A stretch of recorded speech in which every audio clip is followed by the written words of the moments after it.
नमस्कार।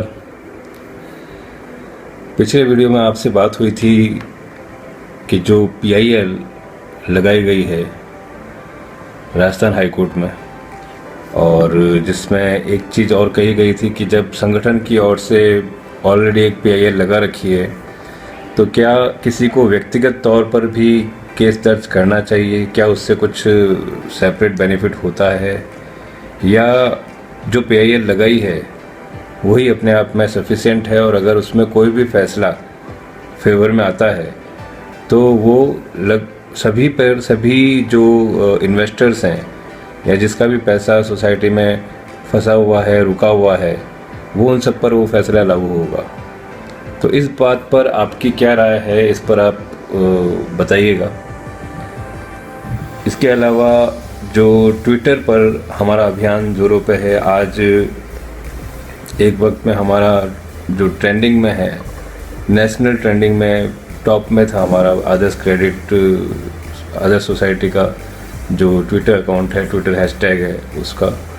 और डेफिनेटली हम अगर ज़्यादा से ज़्यादा संख्या में एक निश्चित टाइम जोन जो सभी को मिल चुका होगा आपको व्हाट्सएप के ज़रिए, उस टाइम के अकॉर्डिंग अगर आप व्हाट्सएप ट्वीट करेंगे तो उसमें ट्रेंडिंग का बेनिफिट और ज़्यादा हमें मिल पाएगा। पिछले वीडियो में मैंने चर्चा की थी कि कुछ एक्ट्स के बारे में हम पढ़ेंगे, तो हमारे कुछ साथियों ने ये इच्छा जाहिर की, उन्होंने अपनी एक मंशा जाहिर की कि इसे साथ में पढ़ा जाए, जिससे कि मतलब मुझे भी जानने में ज़्यादा आसानी होगी, क्योंकि वैसे पढ़ते हैं तो अकेले को इतना समझ में नहीं आता, लेकिन किसी के साथ शेयर करते हुए पढ़ते हैं तो थोड़ा सा और स्पष्ट होता है कि क्या एग्जैक्टली वो कानून कहता है।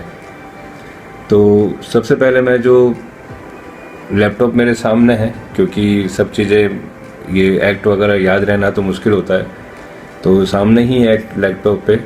और जो हम आज डिस्कस करेंगे वो multi state cooperative society act 2002 के बारे में कुछ डिस्कशन करेंगे इस पर। ये तकरीबन 15 चैप्टर्स इसमें हैं, और इन 15 चैप्टर्स के अंदर सेक्शंस दे रखे हैं 126, टोटल 126 सेक्शन है इसमें 15 चैप्टर्स के दरमियान। और जो इसकी प्रस्तावना सबसे पहले है, क्योंकि प्रस्तावना किसी भी एक्ट की बहुत ही इम्पोर्टेंट होती है। हिंदी में इस एक्ट को बहुराज्यीय सहकारी सोसाइटी अधिनियम 2002 के नाम से इसको जाना जाता है। और इसकी प्रस्तावना में जो लाइनें लिखी है कि ऐसी सहकारी सोसाइटियों से जिनके उद्देश्य एक राज्य तक सीमित नहीं है और जो एक से अधिक राज्यों में सदस्यों का हित साधन कर रही है, संबंधित विधि का समेकन और संशोधन करने, जन संस्थाओं के रूप में सहकारिताओं की स्वैच्छिक विरचना और लोकतांत्रिक कृत्यकरण को जो स्वावलंबन और परस्पर सहायता पर आधारित हो, सुकर बनाने और सहकारी सोसाइटियों को आर्थिक और सामाजिक उन्नति के संवर्धन में समर्थ करने तथा कृत्यकारी स्वायत्तता प्रदान करने के लिए और उससे संसक्त या उसके अनुसंगित विषयों के लिए अधिनियम। यानी जो भी सोसाइटी किसी भी स्टेट में अगर काम कर रही है और अगर वो एक से ज़्यादा स्टेट्स के अंदर जाती है तो वो बहुराज्यीय सोसाइटी के रूप में होती है। उसके संशोधन करने, संबंधित विधि के समेकन और संशोधन करने, जन संस्थाओं के रूप में सहकारिताओं की स्वैच्छिक विरचना और लोकतांत्रिक कृत्यकरण को जो स्वावलंबन और परस्पर सहायता पर आधारित हो।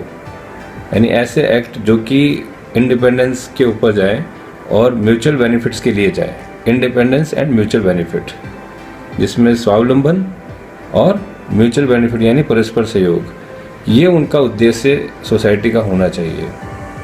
सेक्शन फर्स्ट इसके संक्षिप्त नाम, विस्तार और प्रारंभ के बारे में है, जिसका क्षेत्र जो है संपूर्ण भारत है। लागू होना, ये अधिनियम उन सभी सहकारी सोसाइटियों को जिनके उद्देश्य एक राज्य तक सीमित नहीं है और जो इस अधिनियम के प्रारंभ के पूर्व सोसाइटी अधिनियम 1912 के अधीन या किसी राज्य के प्रवृत्त सहकारी सोसाइटियों से संबंधित किसी अन्य विधि के अधीन या बहु एकक सहकारी सोसाइटी अधिनियम 1942 या बहुराज्य सहकारी सोसाइटी अधिनियम 1984 के अनुसरण में निगमित की गई थी और जिनका रजिस्ट्रीकरण ऐसे प्रारंभ के पूर्व रद्द नहीं किया गया और सभी बहुराज्य सहकारी सोसाइटी पर लागू होगा। सेक्शन 2 में इसकी लागू होने की बात बताई है। तीसरा जो सेक्शन है उसमें अलग अलग डेफिनेशंस हैं, जो एक अलग अलग वर्ड जो भी शब्दावली इसमें यूज हो रही है उसकी डेफिनेशंस इसमें दे रखी है। चौथा जो चैप्टर 2 है, चैप्टर 2 के अंदर चौथा सेक्शन है केंद्रीय रजिस्ट्रार।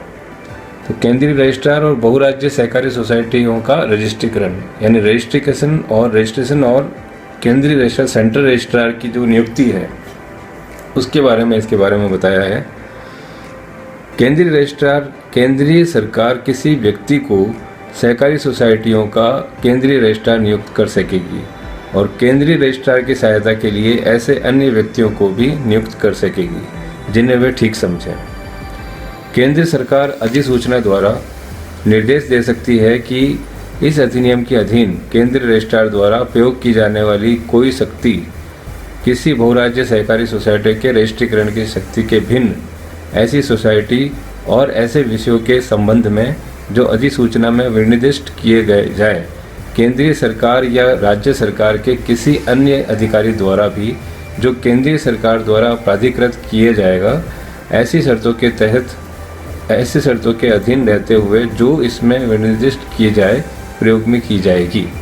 परंतु राज्य सरकार का कोई भी अधिकारी राष्ट्रीय सहकारी सोसाइटी के संबंध में ऐसी शक्ति का प्रयोग करने के लिए सशक्त नहीं किया जाएगा। यानी केंद्रीय सेंट्रल गवर्नमेंट ही उसका केंद्रीय रजिस्ट्रार की नियुक्ति करती है। सेक्शन 5 कहता है ऐसी बहुराज्य सहकारी सोसाइटी जो रजिस्टर की जा सकती है, यानी किसे रजिस्ट्रेशन मिल सकता है, कौन सी किस टाइप की सोसाइटीज़ को। किसी बहुराज्य सहकारी सोसाइटी को इस अधिनियम के अधीन तभी रजिस्ट्रीकृत किया जाएगा जबकि पहला पॉइंट उसके मुख्य उद्देश्य ऐसे हों जिनमें कि एक से अधिक राज्यों के सदस्यों के हित साधक हो सके, यानी कि mutual benefits of members belongs to more than one state. उसकी उपविधियों में सहकारी सिद्धांतों के अनुसार स्वावलंबन और परस्पर सहायता के माध्यम से उसके सदस्यों के सामाजिक और आर्थिक उन्नति के लिए उपबंध किया गया हो, यानी उनके बायलॉज के अंदर क्लियर हो कि उसमें उनकी इंडिपेंडेंस और म्यूचुअल बेनिफिट का ध्यान रखा गया है जिससे कि उनकी सोशल और फाइनेंशियल अपलिफ्टमेंट किया जाए। दूसरा पॉइंट इसमें आता है लिमिटेड शब्द का इस्तेमाल इसमें सोसाइटी कर सकेगी। सेक्शन 6 जो कहता है वो रजिस्ट्रीकरण के लिए आवेदन, यानी किस तरह से आप आवेदन इसमें कर सकते हैं रजिस्ट्रीकरण के लिए। इसमें मुख्य बिंदु यही है कि किसी बहुराज्य सहकारी सोसाइटी इस सोसाइटी के अधीन रजिस्ट्रीकरण के प्रयोजन के लिए केंद्रीय रजिस्ट्रार को ऐसे प्रारूप में ऐसी विशिष्टियों सहित जो विहित की जाए आवेदन किया जाएगा, यानी पर्टिकुलर फॉर्मेट में इसका एक आवेदन किया जा सकता है। इसमें आवेदन में जो मुख्य पॉइंट है किसी ऐसी बहुराज्य सहकारी सोसाइटी की दशा में जिसके सभी सदस्य व्यष्टि हैं संबंधित प्रत्येक राज्य में कम से कम 50 व्यक्तियों द्वारा हस्ताक्षर होगा, यानी जिन जिन स्टेट्स में भी हम इसको काम कर रहे हैं उसमें कम से कम 50 व्यक्ति उसमें होने चाहिए जिनके सिग्नेचर्स उसमें मौजूद हों। पॉइंट नंबर ख जो इसमें आता है सेक्शन 6(2) का, जिसमें किसी ऐसे बहुराज्य सोसाइटी की दशा में जिसकी सदस्य सहकारी सोसाइटियों की है कम से कम ऐसी 5 सोसाइटियों की और से जो उसी राज्य में रजिस्ट्रीकृत नहीं है सम्यक रूप से प्राधिकृत प्रतिनिधियों द्वारा हस्ताक्षर होगा। थर्ड पॉइंट है इसमें किसी ऐसे बहुराज्य सहकारी सोसाइटी की दशा में जिसके सदस्य को कोई अन्य बहुराज्य सरकारी सोसाइटी और अन्य सहकारी सोसाइटियाँ है, ऐसे प्रत्येक सोसाइटी के सम्यक रूप से प्राधिकृत प्रतिनिधियों द्वारा हस्ताक्षरित होगा, परंतु इस खंड में निर्दिष्ट सहकारी सोसाइटियों में से कम 2 सोसाइटी ऐसी होगी जो एक ही राज्य में रजिस्टर नहीं है। चौथा पॉइंट इसमें आता है ऐसी बहुराज्य सहकारी सोसाइटी की दशा में जिसके सदस्य सहकारी सोसाइटियों या बहुराज्य सहकारी सोसाइटियों और व्यष्टि हैं, इस चौथे पॉइंट का पॉइंट सब सेक्शन 1 है, जो 2 राज्य या उससे अधिक की इसमें इम्पोर्टेंस दे रखी है कि 2 राज्य या उससे अधिक से प्रत्येक में 50 व्यक्तियों द्वारा जो व्यष्टि हो, और 2 राज्य उससे अधिक में प्रत्येक में कम से कम एक सहकारी सोसाइटी या एक बहुराज्य सोसाइटी द्वारा हस्ताक्षरित होगा। आवेदन के साथ बहुराज्य सहकारी सोसाइटी की प्रस्तावित उपविधियां की 4 प्रतियां होगी। ऐसे व्यक्ति द्वारा या जिनकी ओर से ऐसा आवेदन किया जाता है सोसाइटी के संबंध में ऐसी जानकारी प्रस्तुत करेंगे जिसकी केंद्रीय रजिस्ट्रार अपेक्षा करे। यानी मांगी गई जो रिक्वायरमेंट्स हैं वो रिक्वायरमेंट्स को पूरे करते हुए ये आवेदन इसमें किया जाएगा। रजिस्ट्रेशन का प्रोसेस क्या है? रजिस्ट्रेशन का प्रोसेस है कि जैसे ही आवेदन मिलता है, आवेदन इस अधिनियम और नियमों के उपबंधों का पालना करता है, पहला पॉइंट। दूसरा पॉइंट, प्रस्तावित बहुराज्यीय सहकारी सोसाइटी इस मूल आधार को पूरा करती है कि उसके उद्देश्य एक से अधिक राज्यों के सदस्यों के हित साधन के लिए किया गए हों। थर्ड पॉइंट है, उसकी उपविधियों में सहकारी सिद्धांतों के अनुसार स्वावलंबन और परस्पर सहायता के माध्यम से उसके सदस्यों की सामाजिक और आर्थिक उन्नति के लिए उपबंध किया गया है। थर्ड पॉइंट, प्रस्तावित उपविधियां इस अधिनियम और नियमों के उपबंधों के प्रतिकूल नहीं है तो वह बहुराज्यीय सहकारी सोसाइटी और उसके उपविधियां को रजिस्टर कर सकेगा। यानी इसका भी पॉइंट वही है कि अकॉर्डिंग टू गाइडलाइन जो सोसाइटी रजिस्ट्रेशन के लिए है उसके अनुसार ही होना चाहिए, विपरीत नहीं होना चाहिए।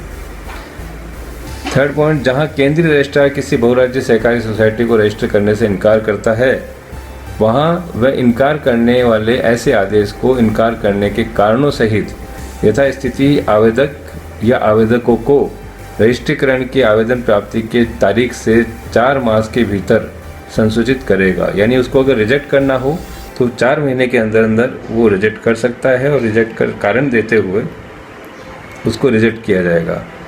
लेकिन अगर उसको रिजेक्ट नहीं करता है और 4 महीने बीत जाते हैं तो उसको एक्सेप्टेंस की तरह ही माना जाएगा और सरकार को सर्टिफिकेशन ऑफ रजिस्ट्रेशन देना होगा। सेक्शन 8, रजिस्ट्रीकरण प्रमाण पत्र। तो जैसे वो 120 दिन बीत जाते हैं बिना किसी जवाब के या फिर 120 दिन के भीतर अगर उसको एक्सेप्ट कर लेते हैं तो रजिस्ट्रेशन सर्टिफिकेट इशू करना होता है सेंट्रल रजिस्ट्रार को। सेक्शन 9, बहुराज्य सहकारी सोसाइटी का निगमित निकाय होना। यानी ये अपने आप में एक इंडिविजुअल बॉडी हो जाती है। कोई बहुराज्य सहकारी सोसाइटी उसका रजिस्ट्रीकरण हो जाने पर उस नाम से जिससे वह रजिस्ट्रीकृत है निगमित निकाय बन जाएगी और उसका शाश्वत उत्तराधिकार और सामान्य मुद्रा होगी। यानी उसकी सील और साइन जो होते हैं उसका उत्तराधिकार भी होंगे, उसके मेंबर्स भी होंगे और उसे स्थावर और जंगम दोनों तरह की संपत्ति अर्जन करने धारित करने तथा उनका व्ययन करने, संविदा करने, वाद और अन्य विधिक कार्रवाई संस्थित करने और उनमें प्रतिरक्षा करने और ऐसे सभी कार्य करने की शक्तियाँ होगी जो उन सभी प्रयोजनों के लिए आवश्यक हो जिनके लिए उनका गठन किया गया है और उस नाम से वाद लाएगी या उसके विरुद्ध वाद लाया जा सकेगा।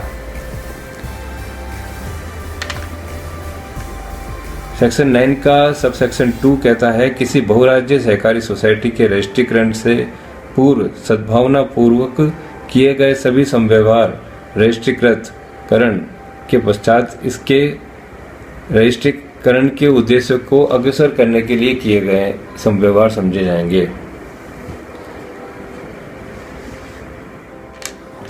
तो अभी तक 9 सेक्शन हम पढ़ सकें इसके और उम्मीद करता हूँ कि आपको बोरियत सा महसूस नहीं हुआ हो, क्योंकि इससे ज़्यादा लंबा लेंगे तो शायद हो सकता है कि नींद भी आ जाए।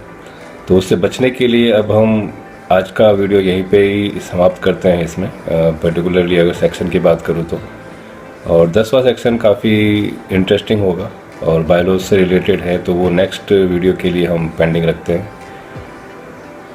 ट्विटर पे ट्वीट करते रहिए, क्योंकि अभी हमारे हाथ में सबसे बड़ी ताकत है ट्विटर पे, और जो भी नेशनल लेवल पे हमको जो भी ट्रेंडिंग मिलती है इसमें तो वो हो सकता है कि कहीं ना कहीं उन लोगों तक पहुंचने में सहायक होगा जो इसमें हमको किसी न किसी रूप से सहयोग कर सकते हैं। तो ट्वीट करते रहिए और अकॉर्डिंग टू द शेड्यूल आप ट्वीट कीजिएगा। 13 जून 2018 तारीख तो याद होगी आपको। उस दिन मैं जैसलमेर में था शाम को, और मेरे पास कॉल आने शुरू हुए कि क्या आपने टीवी देखा। तो बाकी तो उसके बाद की तो हिस्ट्री है। आप भी शायद उन क्षणों को याद करते होंगे।